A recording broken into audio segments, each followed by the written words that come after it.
Melissa Harper mops the glass doors of a Detroit tech firm by night and studies ancient Greek by dawn.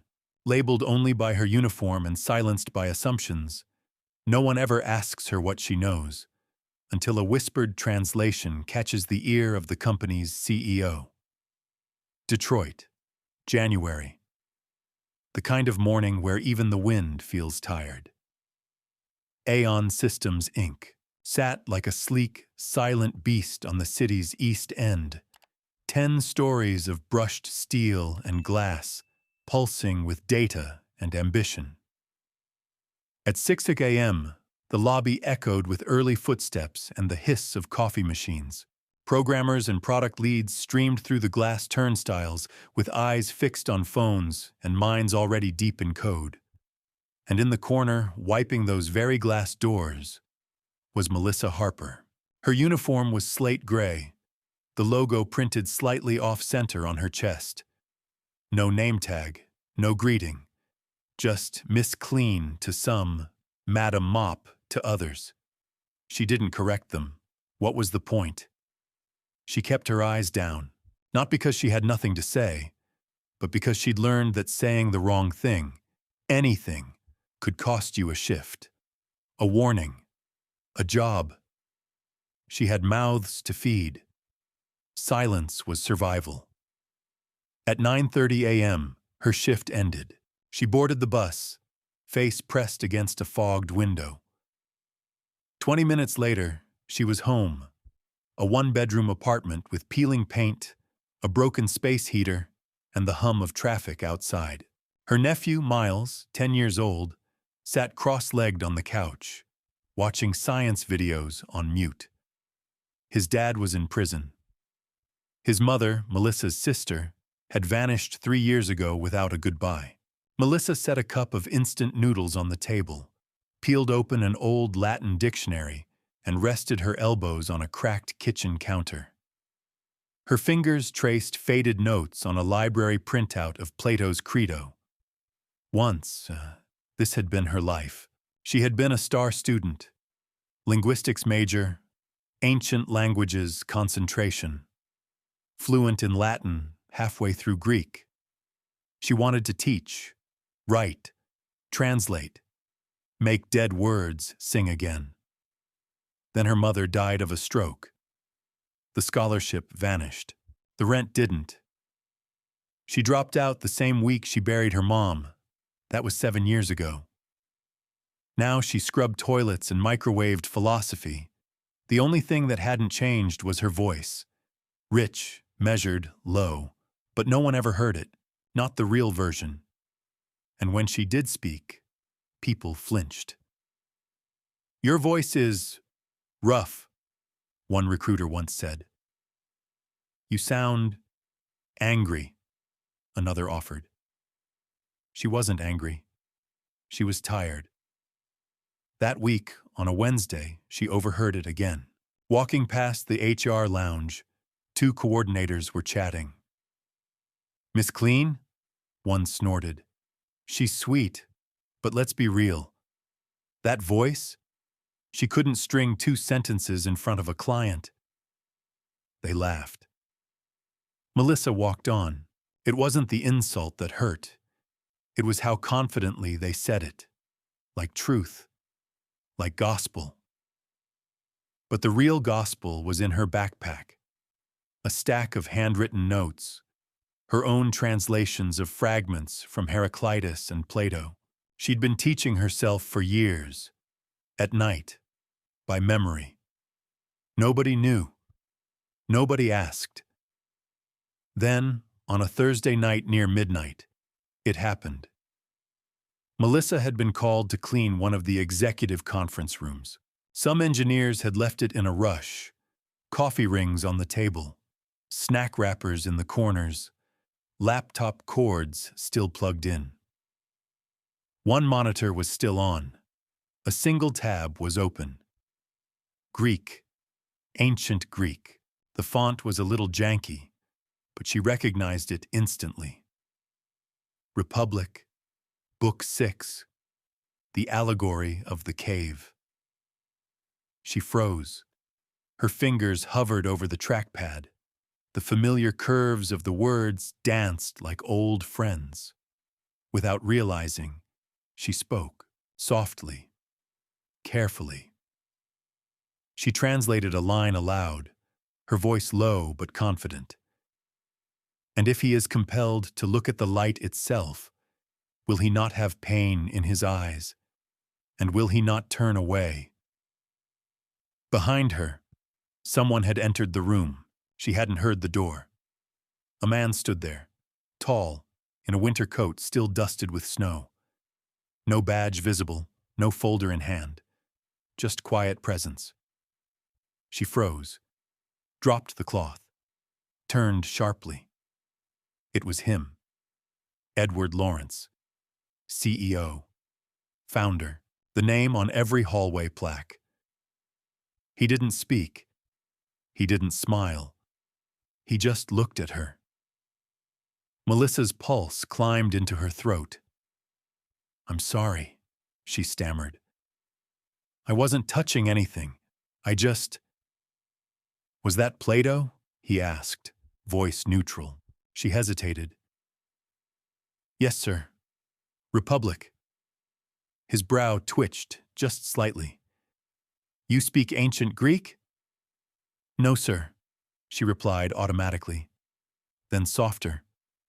"I read it." He looked at the screen, then back at her. "How?" She licked her lips. "Library books, memory, and time." He didn't answer, just nodded once and walked out of the room.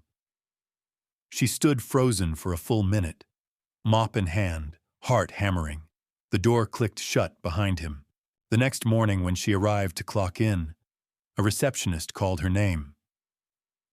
"Melissa Harper?" She flinched. "Mr. Lawrence would like to see you. 18th floor." The air left her lungs. 18th floor. Nobody from her department ever went above floor 3. She took the elevator in silence, surrounded by mirrored walls and stale perfume. Her reflection stared back at her. Creased uniform, trembling hands, hair tied back too tightly. When the doors opened, she stepped into a different world. Hardwood floors, low music, white light, a wall of awards glinting behind a glass case. A secretary escorted her to the last office on the right. "Go ahead," the woman said with a warm smile. "He's expecting you." Melissa entered. Edward Lawrence was standing by the window, sipping coffee. He turned slowly. "Melissa Harper," he said, not as a question, but like a discovery. She nodded, stiff. "Yes, sir." "Please, sit." She did, carefully. Her eyes scanned the room. No camera, no notepad, no HR rep. Only him. "I wanted to ask you something," he said. "Where did you really learn Greek?" She took a breath. "My mother taught me Latin when I was a kid, church Latin. Then I studied classical languages in college, but I dropped out. Family stuff. And you just kept going?" She nodded. "I didn't want to forget how to think." He blinked, then chuckled softly. "Nee, that's a better quote than anything we've printed in our strategy decks this year." She didn't smile. He leaned forward. "I'm working on a new AI initiative. Semantic mapping, language modeling. We've hit some snags. The engineers, they're brilliant, but they think in code. We need someone who thinks in meaning." "I'm not a linguist anymore," she whispered. He shook his head. "Clearly, you still are." Silence settled between them. Finally, he said, "Would you be willing to consult, just for a few days? Help the team decipher some idiomatic structures? Nothing permanent. Just see where it goes." Melissa sat very still. People didn't offer her things. Not like this. Not in sunlight. She nodded once. "All right." He smiled, not broadly, but real. Thank you, Miss Harper. And Melissa, yes? Thank you for speaking. The hallway to Aon Systems' R&D wing felt colder, not in temperature, but in tone, in how people paused when they saw her badge, in how they glanced down at her shoes and then to each other, eyebrows silently raising questions they didn't voice aloud. The badge was temporary, white sticker, her name printed in thin black letters, no department, no title, just Melissa Harper, guest consultant. The word guest never felt so conditional. She entered the lab at 8:05 a.m., holding her breath. Sleek desks, twin monitors, virtual models on glass walls, everyone in jeans and black t-shirts, lanyards around necks like modern dog tags. A young man with bleached hair looked up from a cluster of tablets. Can I help you?" "I'm Melissa," she said, unsure of her volume. "Mr. Lawrence asked me to assist on the semantic AI project." A moment of pause. He blinked. "You're the one who read Greek?" She nodded once.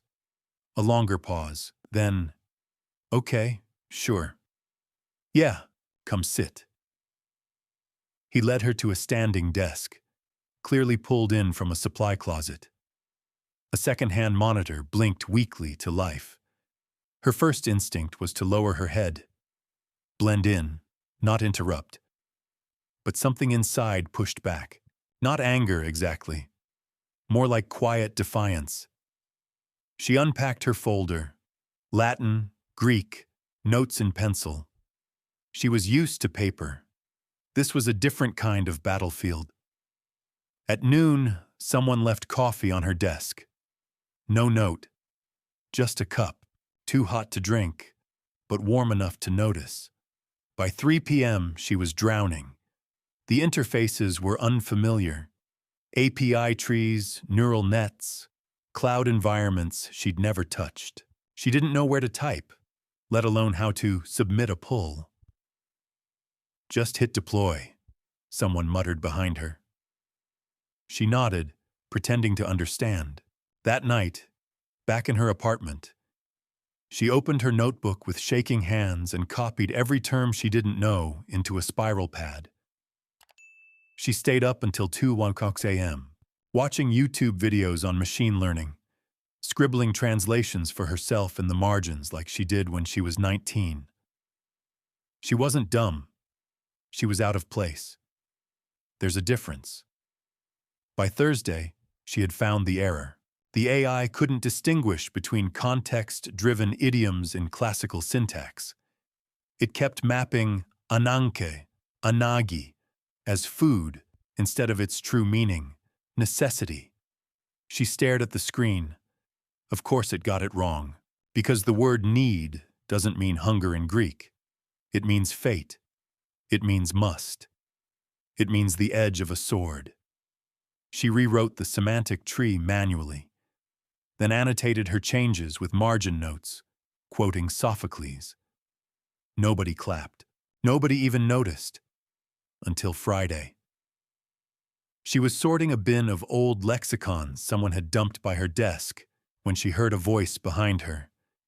"Did you write these?" She turned.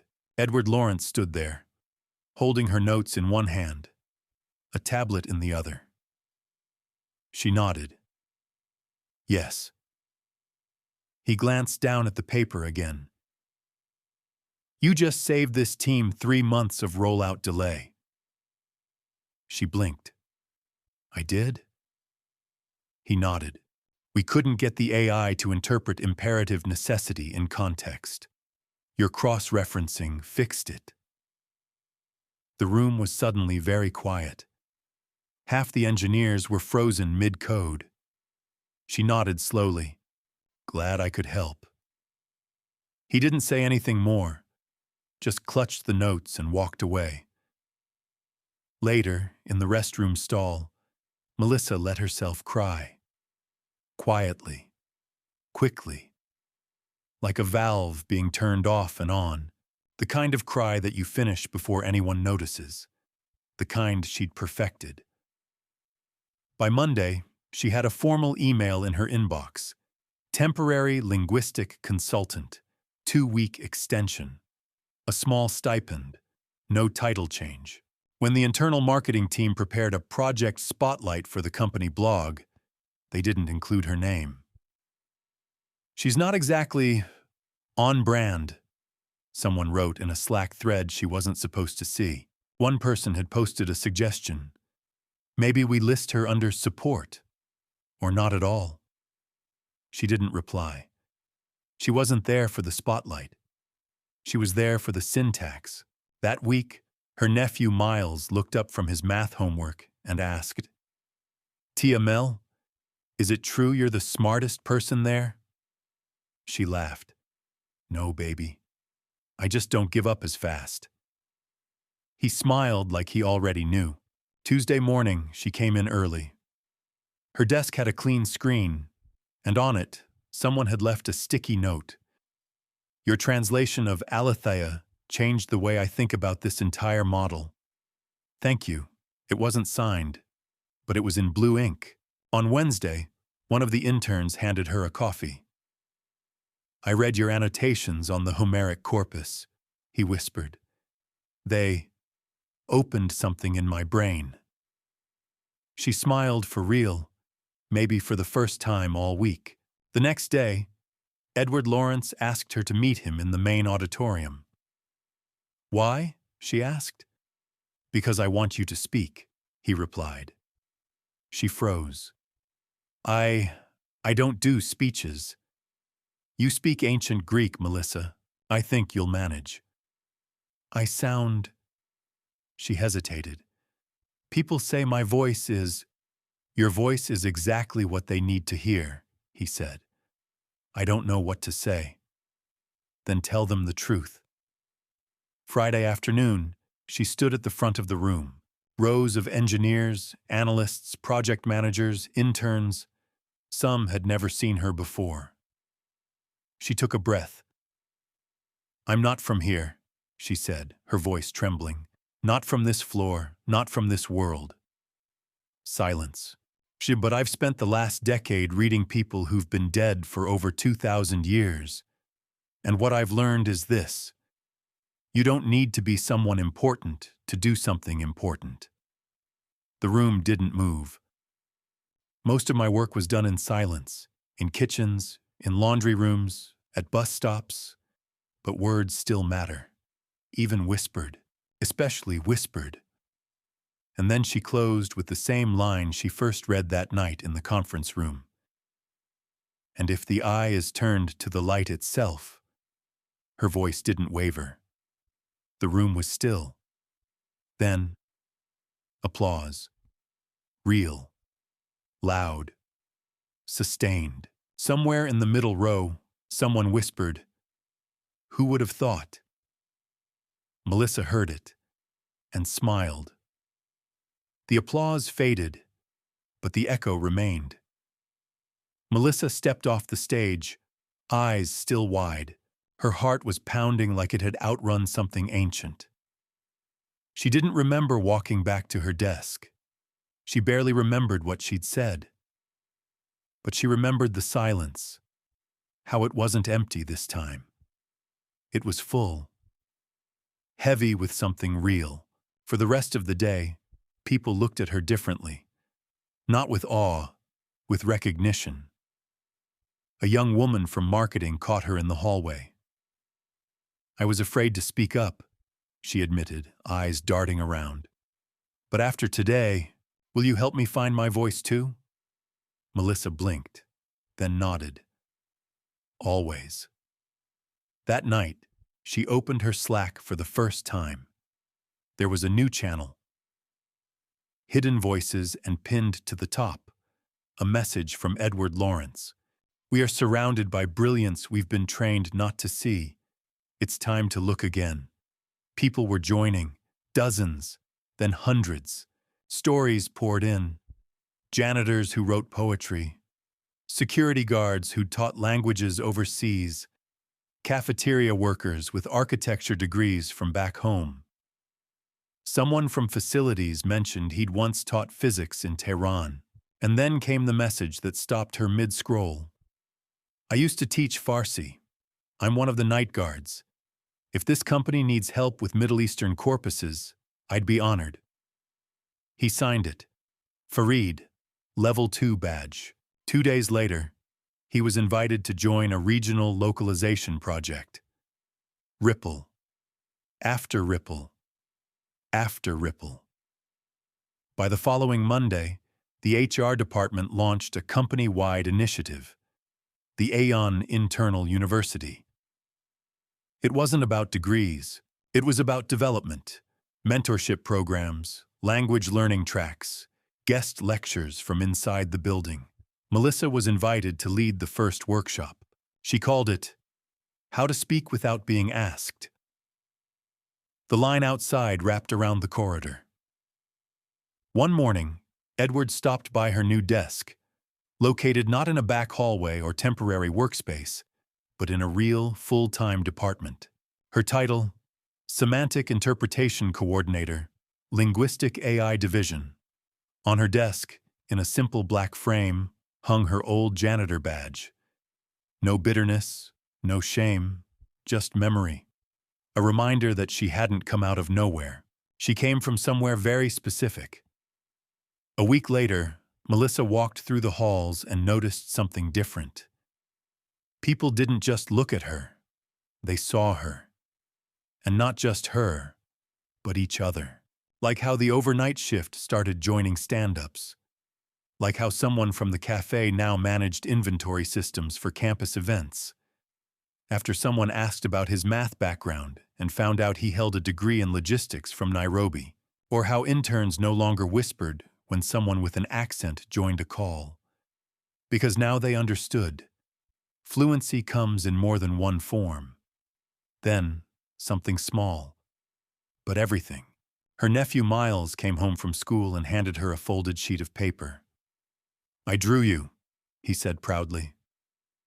Melissa opened it. A child's drawing.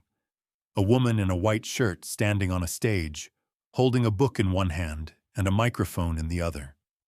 At the bottom, in clumsy, bold letters, My aunt speaks ancient words.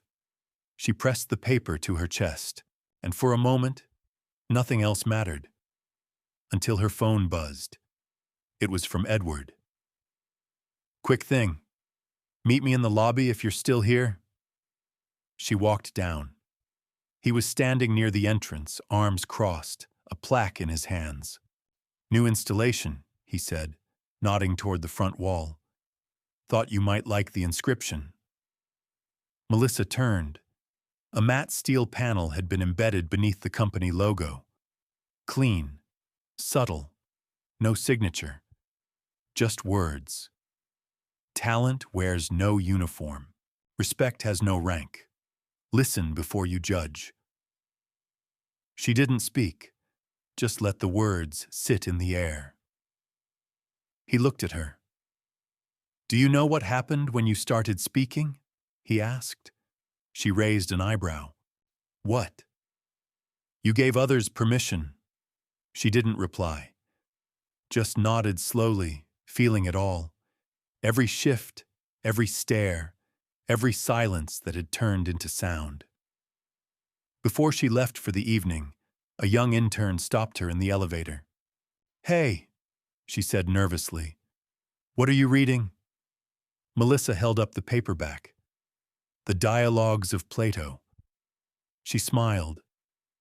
Something no one used to want to hear. The elevator doors closed behind her.